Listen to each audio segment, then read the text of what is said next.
बेटा, तुम्हारी मम्मी कभी आए या ना आए, लेकिन लोड़ी देने हमेशा यहाँ आती हैं। मैं तो सोच रही थी इस बार भी वो आएंगी। हाँ आंटी, आना तो मम्मी नहीं था, लेकिन क्या आजकल ना मम्मी के ना घुटनों में बहुत ज़्यादा दर्द रहने लग गया है। और आंटी आपको तो पता ही है कि लोहड़ी का त्यौहार हम पंजाबियों का बहुत बड़ा त्यौहार होता है। अब बहन का त्यौहार है, रुकना नहीं चाहिए, इसलिए आंटी जी मैं आ गया। हाँ बेटा, ये तो है। त्योहारों के बहाने से लोगों का मिलना जुलना हो जाता है। प्रीति तो सुबेरे से इंतजार कर रही थी कि मम्मी लोड़ी लेके आएंगी। इंतजार क्यों ना हो मम्मी जी, मुझे लोहड़ी का त्योहार सबसे ज्यादा पसंद है, क्योंकि मम्मी उस दिन खुद भी आती हैं और मेरी पसंद का सारा सामान लेके आती हैं। हाँ दीदी, आप ये बिल्कुल ठीक कह रहे हो। एक माँ ही होती है जिसको अपनी बेटी की पसंद नापसंद के बारे में बहुत अच्छे से पता होता है। ये बहन की देवरानी ने इतना मुंह क्यों बना रखा है? अच्छा भैन, चलना मैं हूँ। अच्छा आंटी जी, ਤੁਹਾਨੂੰ ਸਾਰਿਆਂ ਨੂੰ ਲੋਹੜੀ ਦੀ ਲੱਖ ਲੱਖ ਵਧਾਈਆਂ। चंगा पुत्र। हैप्पी लोहड़ी भाई। हैप्पी लोड़ी। मम्मी जी, मुझसे तो इंतजार ही नहीं हो रहा, देख तो लूं मम्मी ने लोहड़ी पे गिफ्ट क्या क्या भेजे हैं। भाभी जी, आप आराम से बैठकर दोनों लोहड़ी के गिफ्ट देखो, मैं तो खाने पीने की तैयारी कर लेती हूँ।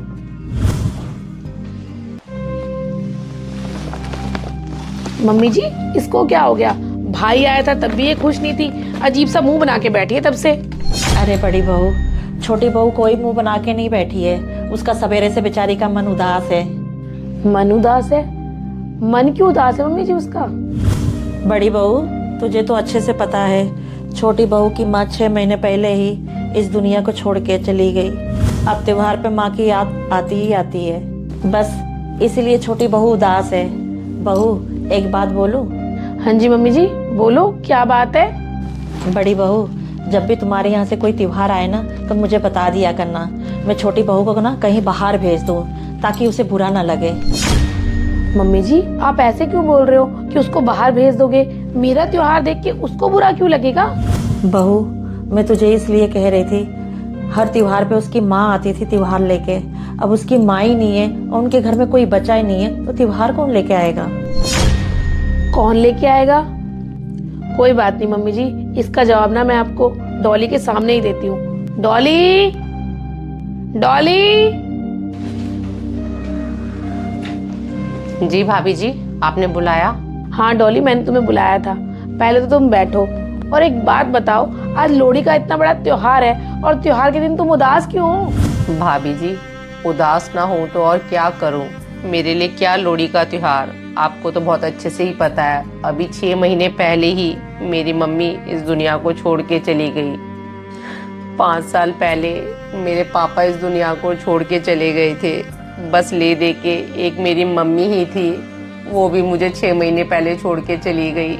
अब मेरे तो त्योहार ही खत्म हो गए सारे। छोटी बहू, आज त्योहार के दिन तू अपना मन उदास मत कर। मैं भी तो तेरी माँ हूँ। मम्मी जी, आपकी बात ठीक है, पर एक सच ये भी है कि जन्म देने वाली माँ की जगह कोई भी नहीं ले सकता। आज मुझे अपनी मम्मी की बहुत याद आ रही है, क्योंकि मेरी मम्मी भी इसी तरीके से लोहड़ी का त्योहार मेरे लिए लेके आती थी और मेरी पसंद का सारा सामान लेके आती थी। अब कौन लाएगा मेरे लिए त्योहार? कौन लाएगा तुम्हारा त्योहार? डॉली, तुम ये कैसी बातें कर रही हो? तुम्हारा त्योहार कोई लाएगा नहीं, बल्कि तुम्हारा त्योहार तो आ चुका है। आ चुका है? लेकिन कौन लाया है मेरा त्योहार, और है कहाँ मेरा त्योहार? ये ला तुम्हारा त्योहार, मेरी मम्मी ने भेजा है और मेरा भाई लेके आया है। तुम्हें क्या लगता है ये सारा सामान सिर्फ मेरे लिए आया है? नहीं, ये मेरी मम्मी ने भेजा है अपनी दोनों बेटियों के लिए। ये देखो, इस पे क्या लिखा है? बहन जी। बहन जी यानी कि मम्मी जी। और इस पे लिखा है बड़ी बेटी। बड़ी बेटी यानी कि मैं। और ये देखो, छोटी बेटी। छोटी बेटी यानी कि तुम। क्या भाभी जी, ये सूट आपकी मम्मी ने मेरे लिए भेजा है?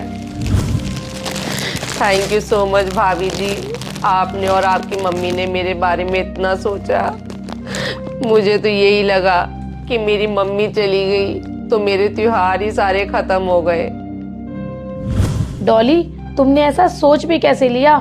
जिस दिन तुम्हारी मम्मी एक्सपायर हुई थी ना, मैंने अपनी मम्मी को साफ बोल दिया था, मम्मी चाहे सामान कम दे देना, पर अब जो भी त्योहार आएंगे वो 2 आएंगे, एक मेरे लिए और एक मेरी देवरानी के लिए। बड़ी बहू, तूने ये बहुत अच्छा किया। अपनी देवरानी के बारे में इतना सोचा।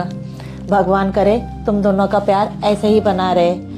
चलो उठो, रोना धोना बंद करो, लोहड़ी की तैयारी करते हैं।